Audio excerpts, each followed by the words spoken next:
اللهم صل على سيدنا محمد وعلى آله وسلم وعليه بارك وسلم والسلام عليك يا رسول الله صلى الله عليه وسلم.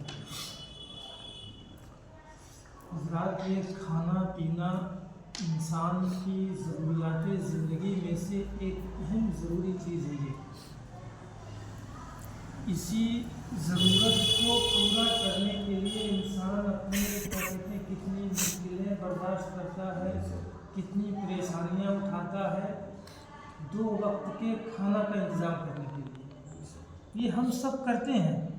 اپنے اور اپنے فیملی کا، اپنے پریوار کا 2 وقت کا کھانے کا انتظام ہو جائے، اس کے لیے بہت سارے لوگ کتنی ساری مشکلیں اٹھاتے ہیں، ہے نا. لیکن جب یہ 2 وقت کا کھانا اگر یہ آداب اور طریقے سے کھایا جائے تو جیسا کہ احادیث میں ہے، اللہ رب العزت نے ارشاد فرمایا ہے کہ اسی میں اللہ مزید برکتیں نازل فرمائے گا. جس کے لیے ہم اپنی محنتیں کرتے ہیں اسی میں اللہ اور برکت نازل فرمائے گا. تو تھوڑا کم ہوگا تب بھی وہ جو ہے ہمارے لیے پورا ہو جائے گا. ایک اور حدیث ہے جس کا اس میں ذکر نہیں ہو پایا گا. احادیث تو بہت سارے ہیں، کتنی سارے سب یہاں پہ نوٹ کریں، ہے نا. اللہ کے رسول صلی اللہ تعالیٰ علیہ وسلم ارشاد فرماتے ہیں طعام الواحد یکفی الاثنین، ایک کا کھانا 2 کے لیے کافی ہوتا ہے. اس میں 2 طرح کی باتیں ہو سکتی ہیں. طعام الواحد یکفی الاثنین، ایک کا کھانا 2 کو کافی ہوتا ہے، یعنی کہ اتنا جو ہے کم مقدار میں کھانا چاہیے کہ اگر جو ہے ایک آدمی کا کھانا ہو تو 2 لوگ بھی اسے کھا سکیں، ہے نا. ایسا نہیں کہ 2 پورا گلے تک کا بھر لے. جیسا کہ اگر اللہ کے رسول صلی اللہ تعالیٰ علیہ وسلم نے فرمایا کہ اگر زیادہ کھانا ہی ہو تو 3 حصہ کرو پیٹ کا. وہ تو بالکل ایگزیکٹ 3 حصہ کرنا مشکل ہے، لیکن ایک اندازے سے کریں 3 حصہ. ایک حصے میں کھانا ہو، ایک حصے میں پانی کے لیے اتنا بچا رہے، ایک حصہ سانس لینے کے لیے بچا رہے. نہیں تو پتہ چلے کہ سانس ہی نہ نکل رہی ہو آسانی سے، ہے نا. ایک تو معاملہ ہوگا. میں نے کہا اس میں 2 مطلب اس کے ہو سکتے ہیں کہ ایک شخص کا کھانا 2 کے لیے کافی ہو. مطلب اس حساب سے کھائیں کہ اگر جو کیا کہتے ہیں ایک آدمی کا کھانا لے کے آپ بیٹھے یا کوئی اور آ جائے تو دونوں لوگ بھی کھا لیں، ہے نا. ضرورت دونوں کی پوری ہو جائے. اور پلس یہ دینے والے کے لیے بھی ادب بتایا گیا اس میں. آپ کسی کو کھانا دے رہے ہوں، ہے نا، تو اس حساب سے کھانا دیجیے کہ اگر ایک آدمی کو دے رہے ہوں تو 2 لوگ کھائیں تو پورا ہو جائے. یہ دونوں طرح کی ادب جو ہے، ادب کی تعلیم اس کو دی گئی ہے.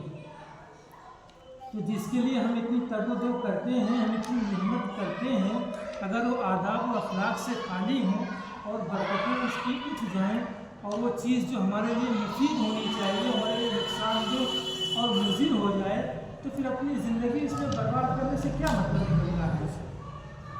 تو اس لیے ہمیں اس حساب سے کھانا چاہیے، نہ بہت ایک دم سے کم کھائے کہ آدمی لاغر کمزور ہوتا چلا جائے، نہ اتنا زیادہ ہی کھا لے کہ سانس ہی نہ لے پائے، اتنی محنت کرنی نہ ہو، ہے نا. تو دونوں طریقے کو جو ہے، دونوں کو بیلنس کرتے ہوئے، مینٹین کرتے ہوئے اس حساب سے اس کا جو کھانے کا استعمال کرے کہ وہ مفید ہی مفید ہو، فائدہ ہی فائدہ اس سے ہو، نقصان اس سے کچھ نہ ہو، ہے نا. یہاں تک کہ ایک اور یہ حدیث یہاں پہ جو پیش کی گئی کہ کھانے میں مکھی گر جائے.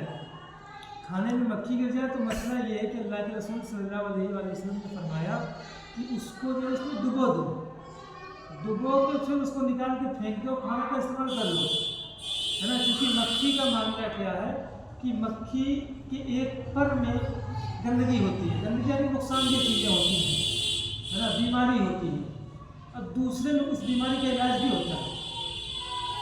تو جب مکھی گرتی ہے تو اس کی عادت یہ ہوتی ہے کہ جس پر میں بیماری ہوتی ہے وہی نیچے کرتی ہے. تو آپ پورا کر دو گے تو وہ تو بیماری اور معاملہ تو ختم ہو گیا ہو، اب اس کو استعمال کر سکتے ہیں. تو اس حدیث سے بھی کھانے کی قدر سمجھ میں آ رہی ہے نا کہ آپ کھانے میں گر گیا تو مطلب یہ نہیں کہ آپ اس کو پورا پھینک ہی دو. یہ تو ایسے حقیقت اگر جو ہے آپ لوگ خود جانتے ہیں، ہر کوئی جانتا ہے نا. حقیقت ہی دیکھیں، ہوٹلوں میں کہاں شادیوں میں کتنی جگہوں پہ کتنی مکھیاں مچھر گرتے ہیں. کوئی مطلب کیا ہوتا ہے، وہاں سے پوچھ دیا جاتا ہے، کھا کے چلے جاتے ہیں. وہ تو جب تو کسی کے سامنے گر گئے تو تمام نخرے لوگوں کے نکلنے لگتے ہیں، ہے نا. تو یہ مانا ایک تو ایٹیٹیوڈ ایک آ جاتا ہے ان کا. تو یہ مطلب بالکل حقیقت کی مخالف ہے.